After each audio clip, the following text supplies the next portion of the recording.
अस्सलाम वालेकुम दोस्तों, अगर आप ये जानना चाहते हैं कि थाईलैंड का दारुल हुकूमत बैंकॉक दुनिया भर के सयाहों की तवज्जो का मरकज़ क्यों है, तो ये वीडियो आपके लिए है। दोस्तों, बैंकॉक की तारीख 15वीं सदी के अवाइल की है, जब ये अयूथाया की हुक्मरानी में दरियाए चाओ फ्राया के मगरबी किनारे पे एक गांव था। दरिया के करीब होने की वजह से इसकी स्ट्रेटजिक अहमियत में इजाफा होता गया। बैंकॉक शुरू में एक कस्टम चौकी के तौर पर काम करता था, जिसमें दरिया के दोनों तरफ किले आबाद थे, और ये 1688 में एक महासरे की जगह थी, जिसमें फ्रांसीसियों को सयाम से निकाल दिया गया था। 1767 में अयूथाया के बर्मियों के ज़वाल के बाद नए ताजपोश बादशाह ताकसेन ने इस कस्बे में अपना दारुल हुकूमत कायम किया, जो थानबुरी सल्तनत का अड्डा बन गया। 1782 में बादशाह रामा अव्वल ने ताकसीन की जगह ली और दारुल हुकूमत को मशरक़ी किनारे के रत्नाकोसेन जजीरे में मुंतकिल कर दिया। इस तरह रत्नाकोसेन बादशाही की बुनियाद पड़ी। बैंकॉक की माइशत बतदरीज बैनुल-अक़वामी तिजारत के ज़रिए फैलती गई। बैंकॉक में दुनिया का जदीद तरीन इंफ्रास्ट्रक्चर मुतारफ़ कराया गया।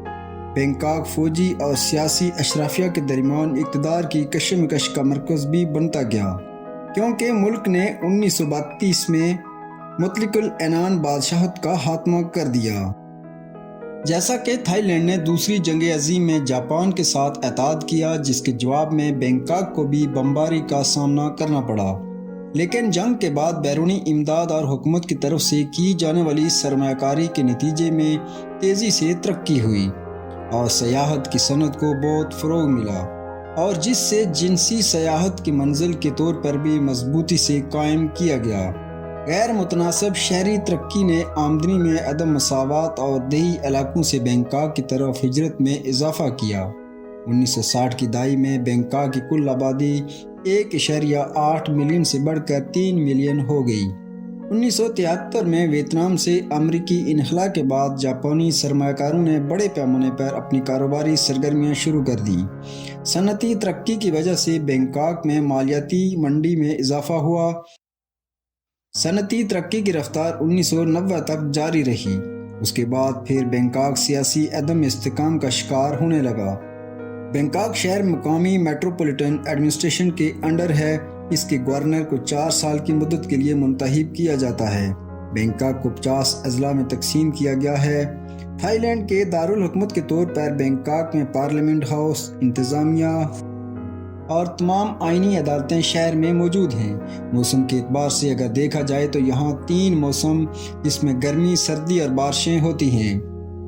2020 के अंदाजे के मुताबिक इसकी आबादी 10 मिलियन से ज़्यादा है। बैंकॉक में मजहबी एतबार से अगर देखा जाए तो बुद्ध मत 92.54, जबकि इस्लाम 4.6% के साथ नुमायां हैं। बैंकॉक थाईलैंड का इक़्तिसादी मरकज़ है, मुल्क की सरमायाकारी और तरक्की का भी मरकज़ है।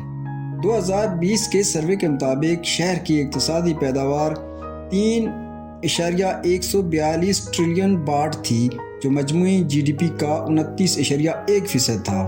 बैंकॉक की माइशत फ़ीसद GDP के लिहाज से एशियाई शहरों में 6ठे नंबर पर है। बैंकॉक दुनिया के आला सियाहती मकामात में से एक है। दुनिया के 162 शहरों में से ग्लोबल डेस्टिनेशन सिटीज़ इंडेक्स 2018 में बैनुल-अक़वामी सयाहों की आमद के लिहाज से पहला शहर था। ये शहर अपने मुतहर्रिक और रंगीन रात की ज़िंदगी के लिए भी मशहूर है।